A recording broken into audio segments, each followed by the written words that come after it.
ठीक है, वो रिक्वायरमेंट्स इंजीनियरिंग फेज के बारे में है। इससे पहले जो हमने लेक्चर पढ़ा है वो हमारा एनालिसिस फेज के रिलेटेड था। तो थोड़ा सा इसमें रिवीजन करवाता चलूँ कि ये हम चैप्टर 2 पढ़ रहे हैं, सिस्टम डेवलपमेंट लाइफ साइकिल। जैसा कि ये ग्रीन बैकग्राउंड में आपको नज़र आ रहा है, चैप्टर 2 है। इसमें हमने वो तमाम फेजेस के बारे में पढ़ना है जो किसी एक सिस्टम को डेवलप करने के लिए इस्तेमाल होते हैं। हर फेज जो है वो मैंडेटरी है, लेकिन जो सबसे जो क्रूशल होता है वो ये है कि हमने हर फेज को उसके जो गोल्स होते हैं उस फेज के उसको अचीव करना होता है। मिसाल के तौर पर एनालिसिस फेज में हमने जो 3 क्वेश्चन पूछे थे, उन क्वेश्चंस के आंसर जो है वो हमें हर साल में मिलने चाहिए। अच्छा, इसी तरह उससे पहले प्लानिंग फेज हमने पढ़ा, तो प्लानिंग फेज के बारे में भी हमने पढ़ा कि प्लानिंग फेज में क्या क्या होता है, उसके गोल्स क्या है, उसके ऑब्जेक्टिव, उनको पूरा करना। तो जब एक स्टेप कंप्लीट होता है, एक फेज कंप्लीट होता है, तो फिर उसके बाद दूसरे फेज में उसकी एंट्री होती है, फिर तीसरे फेज में, फिर चौथे फेज में, फिर आखिर पर उसको हम इम्प्लीमेंट कर देते हैं। ठीक है। तो इस वक्त जो हम पढ़ रहे हैं वो रिक्वायरमेंट इंजीनियरिंग फेज है। तो रिक्वायरमेंट इंजीनियरिंग फेज को पढ़ने से पहले हम थोड़ा सा ये समझ लें कि रिक्वायरमेंट्स किस पॉइंट ऑफ व्यू से बात कर रहे हैं। तो रिक्वायरमेंट से मुराद ये है कि हमने यूज़र से, क्लाइंट से उसकी रिक्वायरमेंट पूछनी है, रिक्वायरमेंट गैदर करनी है। उन सारी रिक्वायरमेंट्स को हम इकट्ठा करते हैं, कंपाइल करते हैं, तो ये ओवरऑल रिक्वायरमेंट इंजीनियरिंग कहलाती है। ठीक है। तो ये सॉफ्टवेयर या सिस्टम कोई भी है वो इस तरह नहीं बन जाता, बल्कि रिक्वायरमेंट को बड़ा बेस करता है। इन्हीं रिक्वायरमेंट्स को हम डॉक्यूमेंट कर लेते हैं, ताकि बाद में अगर क्लाइंट अपनी रिक्वायरमेंट से वो मुनहरफ हो जाता है तो हमारे पास उसका जो डॉक्यूमेंट्री प्रूफ हो, ताकि आपका पूरा लाइफ साइकिल जो है ना वो बर्बाद। तो यहाँ से थोड़ा सा यूजर एक्सपेक्टेशंस। अब हमने जो यूजर की एक्सपेक्टेशंस है, यूजर क्या चाह रहा है, यूजर की रिक्वायरमेंट्स क्या है, वो इस सिस्टम के अंदर उसको हमने उस नए सिस्टम से मुतालिक उसकी क्या एक्सपेक्टेशंस है उसको हमने डिटरमिन करना है मुख्तलिफ तरीकों से। उससे फॉर्म भी फिल करवा सकते हैं, उस कर सकते हैं, डिफरेंट एक्टिविटीज होती है उसको।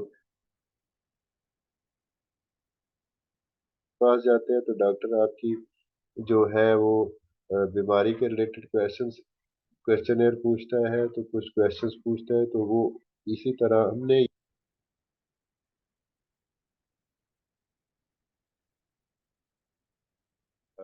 इसकी एक्सपेक्टेशंस क्या है कि वो सॉफ्टवेयर से क्या एक्सपेक्ट कर सकता है, वो जो हम नया सिस्टम बनाने वाले हैं उसके रिलेटेड उसकी क्या एक्सपेक्टेशंस है।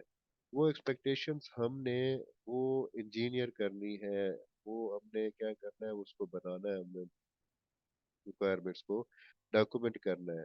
फिर उसी डॉक्यूमेंट जो रिक्वायरमेंट इंजीनियरिंग का जो डॉक्यूमेंट्स है उन्हीं को फिर हमने आगे फॉलो करके उसको कोड में कन्वर्ट करना है। तो रिक्वायरमेंट इंजीनियरिंग क्या है, ये एक ऐसा प्रोसेस है जिसमें हम यूजर की एक्सपेक्टेशंस को क्या करते हैं, मालूम करते हैं, ताकि वो जो नया सिस्टम बना रहे हैं वो यूजर की एक्सपेक्टेशंस, यूजर की तवक्कुआत पर पूरा उतर सके। Requirements engineering is a set of activities. इसमें रिक्वायरमेंट जब हमने इकट्ठी करनी है, यूजर से पूछना है, तो वो कोई एक तरह से हम नहीं पूछ सकते, डिफरेंट किस्म की एक्टिविटीज है। हम उससे फॉर्म फिल करवा सकते हैं, हम उससे पूछ सकते हैं, हम जो है वो हमें कोई सिस्टम बता सकता है कि यार इस तरह का मुझे सिस्टम चाहिए। तो डिफरेंट एक्टिविटीज से हमने उसको उकसाना है कि वो अपनी एक्सपेक्टेशंस को बिल्कुल एक अच्छे तरीके से बता दे। Used to identify and communicate the purpose of a software, purpose of the software system and the framework in which it will be used। और वो framework के बारे में भी हमने जाना है कि जिसमें वो हमारा सिस्टम यूज होना है। Requirements engineering consists of the following steps। सबसे पहले हमने क्या करना है, रिक्वायरमेंट को गैदर करना है, डिफरेंट एक्टिविटीज से हमने उससे पूछना है। फिर उसको हम वैलिडेट करेंगे ताकि वो जो हमारी रिक्वायरमेंट्स है वो क्या हो जाए, वैलिडेट हो कि अब पक्की बात है यही इसकी रिक्वायरमेंट्स है, इसके अलावा और कोई रिक्वायरमेंट्स नहीं। इसमें जो एनालिसिस फेज के लोग हैं वो भी इंटरप्ट करते हैं इसके अंदर, हालांकि ये जब वो बड़ी क्लासेस में जाएंगे तो इसके अंदर वो इंटरप्ट करते हैं। वो किस पॉइंट ऑफ व्यू से इंटरप्ट करते हैं वैलिडेशन के दौरान, कि वो उनको बताते हैं डिफरेंट एनालिसिस करके कि ये जो इनकी रिक्वायरमेंट्स है क्या ये इम्प्लीमेंट हो भी सकती है या नहीं हो सकती। ठीक है। तो रिक्वायरमेंट वैलिडेशन के बाद होता है रिक्वायरमेंट्स मैनेजमेंट। तमाम रिक्वायरमेंट वैलिड भी हो गई है, ठीक है, ओके, अप्रूव भी हो गई, तो हमने उनको मैनेज करना है। ये अब रिक्वायरमेंट मैनेजर का काम है कि उसने कौन सी रिक्वायरमेंट पहले करनी है, कौन सी दूसरी, कौन सी तीसरी, उसको हायरार्की के अंदर दे देता है। लेकिन आपकी बुक में जितना लिखा है बस आप उतना ही लिखिएगा, तो ताकि वो आपका टाइम भी बचे। तो इतना ज्यादा आपने पेपर लिखना होता है तो टाइम को भी मैनेज करना है।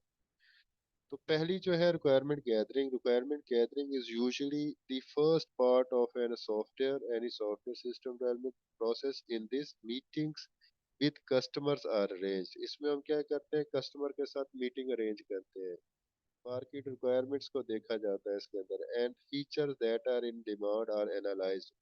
तो वो तमाम फीचर जो एक सिस्टम के अंदर हमने डालने हैं उसको भी हम एनालाइज करते हैं। जरूरी नहीं कि क्लाइंट ने चाहिए तो हम क्लाइंट को उससे, क्योंकि आप जो बहुत सारे सिस्टम देखे होते हैं, क्लाइंट ब्लाइंड होता है इस मामले में। कुछ क्लाइंट्स बड़े एजुकेटेड हैं, वो हमें खुद गाइड कर रहे हैं। ज्यादातर क्लाइंट अपने तमाम सिस्टम्स जो कि आपकी तरह की कोई बनाए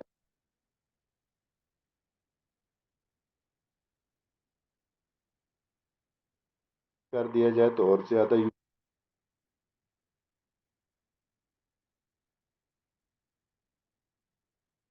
से आप उसको उसकी गैदर करना है तो सबसे पहले उससे मीटिंग्स होंगी। मीटिंग्स में उससे रिक्वायरमेंट पूछी जाएगी, जो रिक्वायरमेंट्स होती है उनको आपने डॉक्यूमेंट करना है, और फिर उनके साथ उन डॉक्यूमेंट्स को भी आपने अरेंज करना है, और आपने जो मार्केट रिक्वायरमेंट्स है उनको भी एनालाइज करना है और क्लाइंट के सामने रखनी है वो चीज़ें सारी। और फिर उन डिमांड्स को एनालाइज किया जाता है, और जो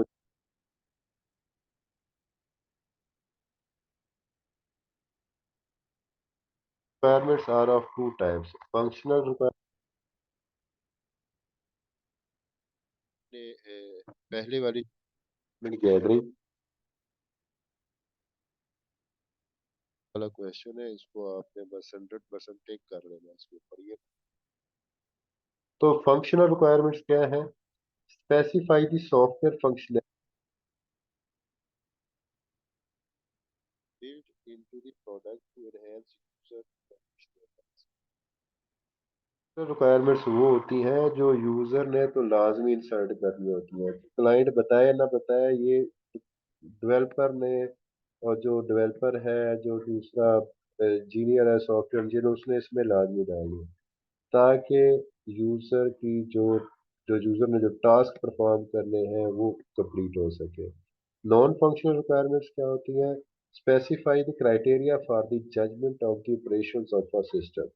इस ये वो रिक्वायरमेंट होती है जिसमें क्या करना होता है, जिसमें स्पेसिफाई करना होता है कि कौन सा क्राइटेरिया है कि हम जज कर सके कि वो सिस्टम के जो ऑपरेशन है उसको अच्छे तरीके से जज कर सके। It describes that how well the system perform it's duties. तो इसमें हमने ये वो रिक्वायरमेंट्स डालनी है कि जिससे पता चले कि सिस्टम अपनी ड्यूटीज कितनी अच्छी परफॉर्म कर रहा है, उसकी एफिशिएंसी कितनी है। तो दूसरे नंबर पर है requirements validation. Requirements validation is concerned with examining the requirements to certify that they meet the intentions of the stakeholders। आपको मैंने बताया stakeholders कौन से होते हैं, जिनका बिल वास्ता या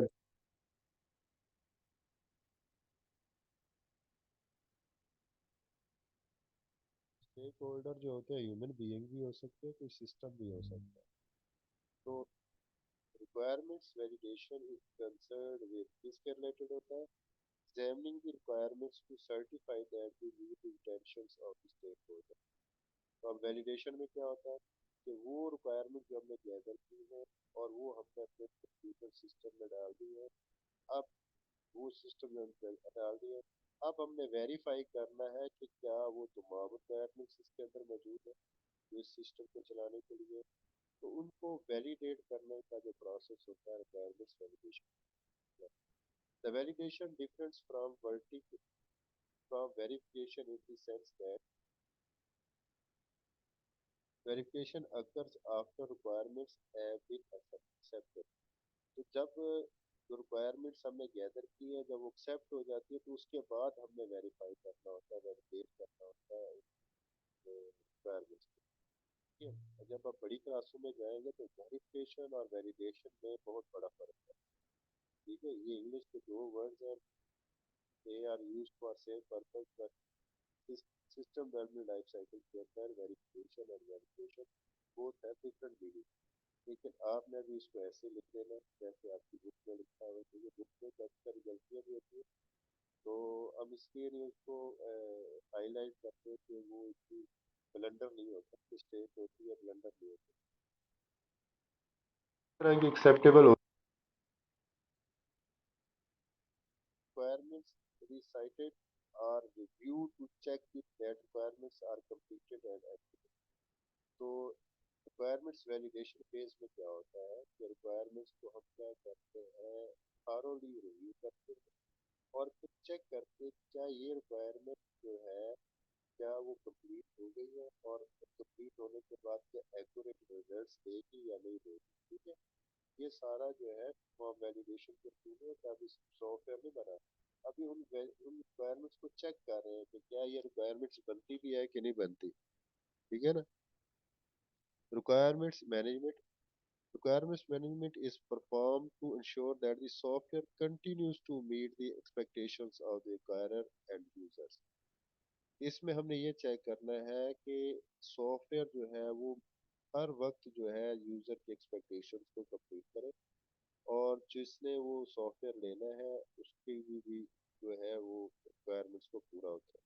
Requirements management needs to gather new requirements that are arises from changing expectations। बाज का ऐसे भी होता है कि रिक्वायरमेंट्स मैनेजमेंट में क्या होता है कि जब सॉफ्टवेयर बाज का डेवलप हो रहा है तो उसके ऊपर वो चेंज आ जाती है कि ये नहीं ऐसे बनना चाहिए, तो वो चेंज होती है यूजर की तरफ से भी होती है और ये प्रोजेक्ट टीम की तरफ से भी हो सकती है। तो उस वक्त रिक्वायरमेंट मैनेजर जो होता है वो इस चीज का वो उस चीज को फिर जल्दी जल्दी चेंज करता है और फिर एक दफा फिर गो थ्रू होता है सारे सिस्टम में से। तो ये बड़ा क्रूशल होता है, क्रिटिकल होता है, इससे आपके सिस्टम की जो कॉस्ट है वो भी बढ़ जाती है, उसकी क्वालिटी हो सकता है बेहतर हो जाए लेकिन ज्यादातर ये होता है कि आपकी जो टीम है ना वो अपना हौसला आस्ता आस्ता हारना शुरू कर देती है। अब कंटिन्यूसली चेंज लाना शुरू कर देते हैं। तो इसलिए जो अच्छा रिक्वायरमेंट मैनेजर है वो पहले से ही रिक्वायरमेंट्स को इस तरह मैनेज करता है कि वो उसको जो है वो डुप्लीकेशन ना करनी पड़े, चेंजिंग ना करनी पड़े।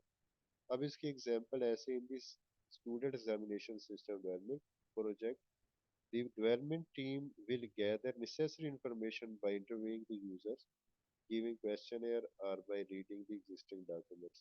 तो वो क्या करता है, जो प्रोजेक्ट टीम होती है वो क्या करती है, वो प्रिंसिपल से क्वेश्चन कर सकती है, इंटरव्यू कर सकती है, वो टीचर से करेगी, वो जो जिसने भी वो सिस्टम्स यूज करना है, वो सॉफ्टवेयर यूज करना है, सबसे बारी बारी वो इंटरव्यू करेगी, उनसे परफॉर्मे फिल करवाएगी, क्वेश्चन या फिल करवाएगी और फिर वो जो एग्जिस्टिंग सिस्टम है उसके भी जो डॉक्यूमेंट्स होंगे उनको भी स्टडी करेगी। तो आपका रिजल्ट बनता है तो कैसे बनता है, आपकी अटेंडेंस लगती है तो कैसे लगती है, स्टूडेंट को रजिस्टर करना है तो रजिस्ट्रेशन फॉर्म कौन सा है, स्टूडेंट्स को जब कोई उसको कॉलेज में एडमिशन मिलता है उसको कौन सा परफॉर्मा दिया जाता है, जब उसका एडमिशन कंफर्म होता है तो उसको कौन सा परफॉर्मा मिलता है। फिर इसी तरह जब वो अगर स्टूडेंट है उसको लीव चाहिए या स्टूडेंट को अगर कॉलेज से स्टक ऑफ किया जाता है, टीचर को लीव चाहिए, अगर टीचर को एक जगह से दूसरी जगह भेजना हो उसकी ट्रांसफर हो जाती है, तो तमाम परफॉर्मेंस जो है ना वो चेक करता है और ये सारे सिस्टम को डॉक्यूमेंट एग्जिस्टिंग डॉक्यूमेंट को चेक। तो ये जो रिक्वायरमेंट मैनेजमेंट है, रिक्वायरमेंट गैदरिंग है, रिक्वायरमेंट वैलिडेशन है, it is part of requirement engineering.